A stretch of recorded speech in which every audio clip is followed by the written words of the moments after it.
So the first thing you want to do is take apart the CRF 125 fork to transfer it into the 110 fork and make it longer, with more travel and stiffer.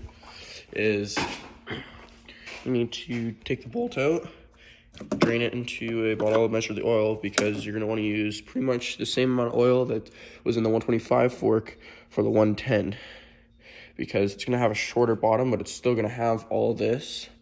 So it'll be a little extra oil, but that won't hurt anything. So get your 6mm Allen key. There's just a bolt on the bottom of the fork here that you break loose. Or there we go. And once you get that out, you drain it into here. Once you get the bolt out, it should look something like this. And you just want to line it up sort of like that, and hope that you don't spill too much. I spilled a little bit down the side there. And then you want to start to unthread this top bolt here, which will be kind of difficult. And it takes two hands. So now that I got that undone, what just sits on top is there's a little washer, there's the spacer, and the nut on top there. So there's that. This is the spacer that goes on top of the fork spring to compress the spring. This is basically the compression of the fork. And so if you want more compression or less compression, you need to get a smaller one or a bigger one, or you can add on to this one or cut this one down. Once you have this apart, right, you let it drain for a bit longer, and you can pull the spring out. Put the spring somewhere it's not going to get too dirty.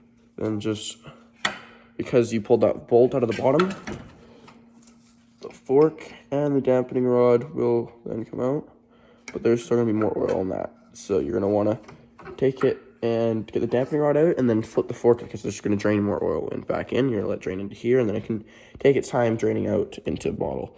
If you have a big enough sink in your shop, you can do something like this. It'll clean all the oil out, just the leftover that's sitting in the tube. Obviously, if there's a bunch in there still, you're going to want to try to get that into the bottle so you know how much oil came out of the fork. So this is the 125 dampening rod, spring, and upper fork tube in the 110 lower. And then this is just the stock 110 fork with heavier oil in it and bigger spacer on the compression of the spring. So obviously you can see it's like an inch, almost 2 inches lower. So you'll have a couple of inches of height added when you build the bike. Now we'll repeat the same process with this fork here, the 110 fork, except I'm just going to drain it into a bucket of oil, because the amount of oil that comes out of this fork does not matter, mainly because I used different oil and did not know how much oil went in the first time, just dumped it in randomly. And also the fork size is going to be completely different, so you're going to want to go off the 125 fork size and fork oil level. Now the 110 fork, so there's the bolt out of the top. This one had a shitty paint job. And that's the spacer they have on top of the spring. Way bigger than the 110 or 125 one, which is right here. Well, it's a fraction of the size. So what I had as well was, if I can get this all out right now. So I also had this socket on top on one fork for more pressure on that side, and the other side.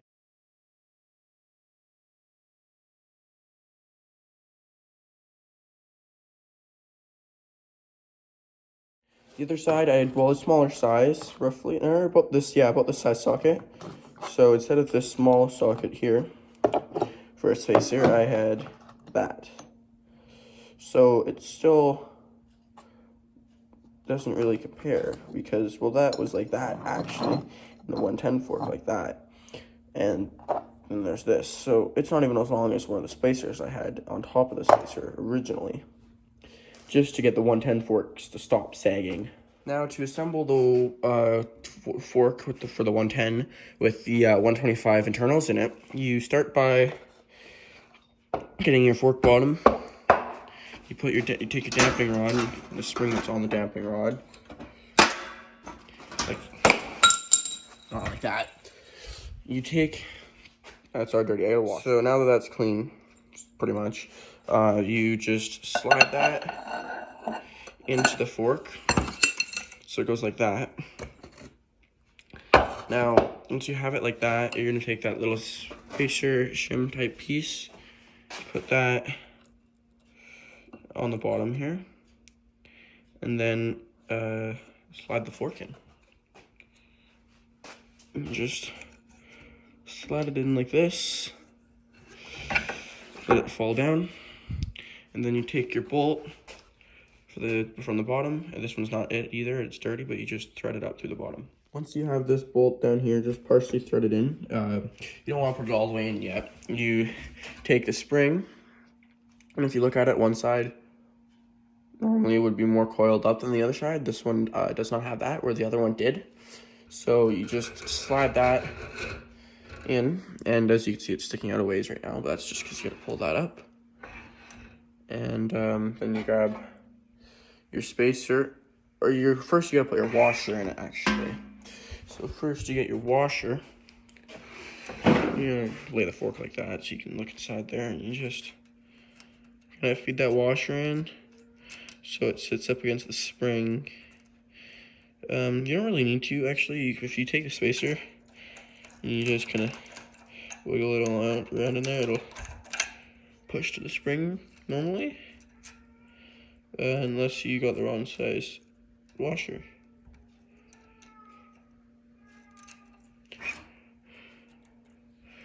Let me just figure this out and get back to you. So actually the 110 fork tube washer is a little bigger just because it takes a bigger spring, a wider spring, where this takes a skinnier spring.